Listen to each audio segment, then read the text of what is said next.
Hey, this is Russell with the 460 EFI guys. I've been meaning to put a video up just to help everybody out on how I do alignments. Because, God, my monster truck, I took it to like 3 different alignment shops and it never drove very nice. And one of my buddies, Ed, who ran big tires on like his Suburban or something, kind of told me how he did it and I modified the approach. So let me show you how I do this. Just to kind of give some backstory, we did the shackle reversal on this truck. We did a 4-wheel drive conversion with the dually. This was a 2-wheel drive EFI 460 truck. We went through this motor after the cam had wiped out from a couple years back, and we did 1.8 ratio roller rockers on this thing. It is nice. But anyways, back to how I align stuff. So it doesn't matter if you find a super warped 2x4 or however you want to do this, as long as you're using the same points. And you can see, because this one's a dually, I had to kind of space it out. And what you're going to do is you're going to contact your wheel, and then I have a tape measure in the front and in the back. And this gives you about a 14-foot span with an 8-foot 2x4. And then you're going to push that tape measure in. And you don't want to like zang that tape measure over.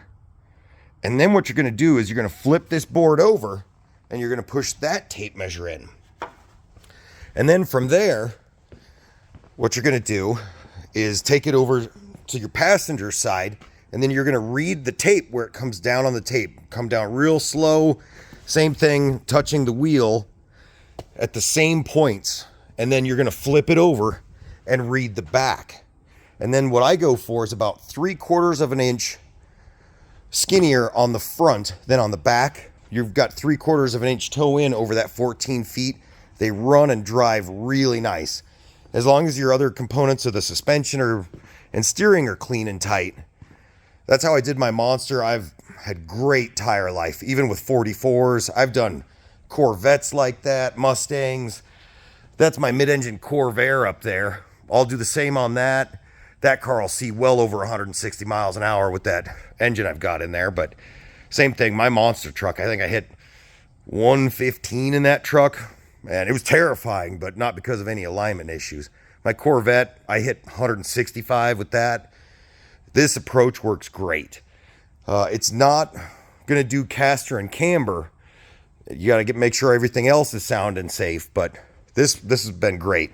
Just to recap, using like a 2x4 or something that has some rigidity, because you're going to push that tape measure, get it square to the truck out there, kind of. And I always set the board down, I'll set it up here and say, okay, that's where I set my tape. Same thing toward the back. Push those tapes in real slowly until you get the board contacting here. A lot of times you'll have to do some spacers. But yeah, go for about 3/4 of an inch toe in. And anytime you make adjustments, you need to roll the truck back and forth a little bit. Let the tires and the suspension settle out.